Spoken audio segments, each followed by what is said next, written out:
UGC net exam फिर से होंगे। सरकार ने 18 जून 2024 को हुई परीक्षा रद्द कर दी है। भारतीय साइबर क्राइम कोऑर्डिनेशन सेंटर की तरफ से दी गई रिपोर्ट के आधार पर यह फैसला लिया गया है। नीट की तरह ही यूजीसी नेट एग्जाम भी नेशनल टेस्टिंग एजेंसी कराती है। शिक्षा मंत्रालय ने ट्वीट करके बताया है कि गृह मंत्रालय के अधीन आने वाले Indian cyber crime coordination centre से मिली शुरुआती जानकारी को देखते हुए ये परीक्षा रद्द की जा रही है।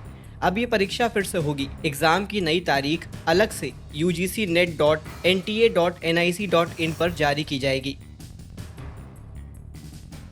यूजीसी नेट यानी विश्वविद्यालय अनुदान आयोग राष्ट्रीय पात्रता परीक्षा यानी कि नेशनल एलिजिबिलिटी टेस्ट है। मास्टर डिग्री वाले कैंडिडेट्स के लिए कुल 83 विषयों के लिए ये परीक्षा ली जाती है। इसमें पास होने वाले यूनिवर्सिटी और कॉलेजों में असिस्टेंट प्रोफेसर की नौकरी पाने योग्य हो जाते हैं। वहीं टॉप 6% कट ऑफ में आने वालों को जूनियर रिसर्च फेलोशिप दी जाती है, जिसके तहत उन्हें केंद्र सरकार की ओर से शोध कार्य के लिए एक निश्चित राशि का भुगतान किया जाता है। यह परीक्षा साल में 2 बार जून और दिसंबर में होती है।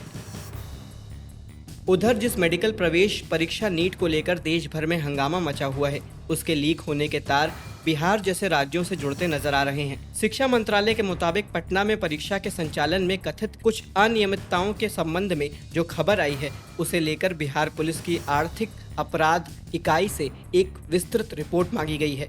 यह रिपोर्ट मिलने पर सरकार आगे की कार्रवाई करेगी।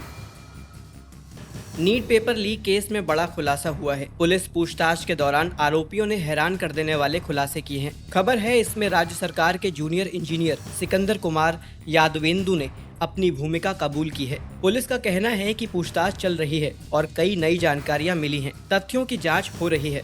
बिहार और गुजरात से सामने आई पेपर लीक की खबरों से एनटीए की विश्वसनीयता और पारदर्शिता पर कई सवाल खड़े हो गए हैं। इसलिए छात्र मामले में सीबीआई जांच की मांग कर रहे हैं।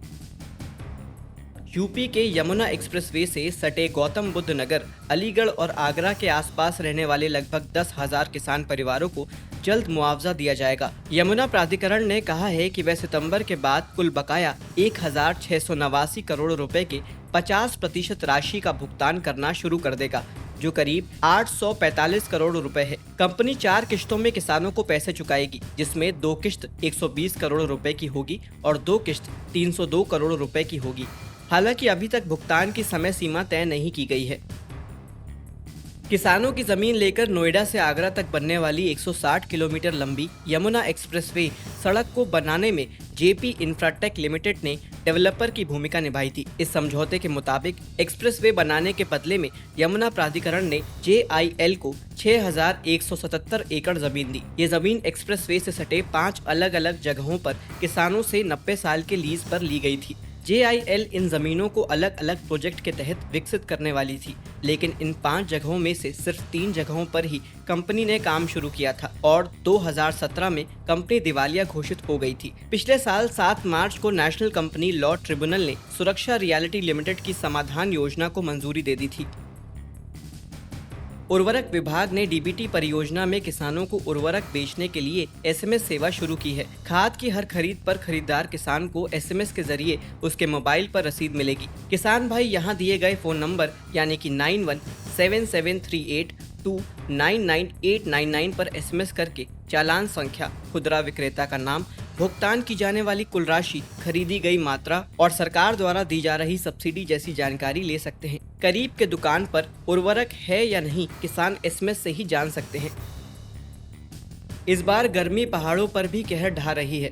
ठंड का मजा लेने के लिए जो सैलानी उत्तराखंड या हिमाचल गए हैं, उन्हें भी गर्मी से राहत नहीं मिली है। शिमला में जहां तापमान 30.2 डिग्री चल रहा है, वहीं मनाली में पिछले दिनों तापमान 31 डिग्री पार कर चुका था। धर्मशाला का तापमान 36.7 डिग्री रिकॉर्ड किया गया।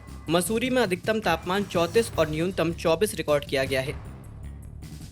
भारतीय मौसम विज्ञान विभाग यानी कि IMD के मुताबिक उत्तर प्रदेश, दक्षिण उत्तराखंड, हिमाचल प्रदेश, हरियाणा, चंडीगढ़, दिल्ली, पंजाब के कुछ हिस्सों और उत्तरी मध्य प्रदेश, उड़ीसा, झारखंड, बिहार और जम्मू के कुछ हिस्सों में लू को लेकर गंभीर स्थिति बनी हुई है। पंजाब, हरियाणा, चंडीगढ़, दिल्ली, उत्तर प्रदेश के कई हिस्सों और उत्तरी मध्य प्रदेश, दक्षिण बिहार और उत्तरी राजस्थान के कुछ हिस्सों में अधिकतम तापमान 44 से 46 डिग्री सेल्सियस के बीच रहा।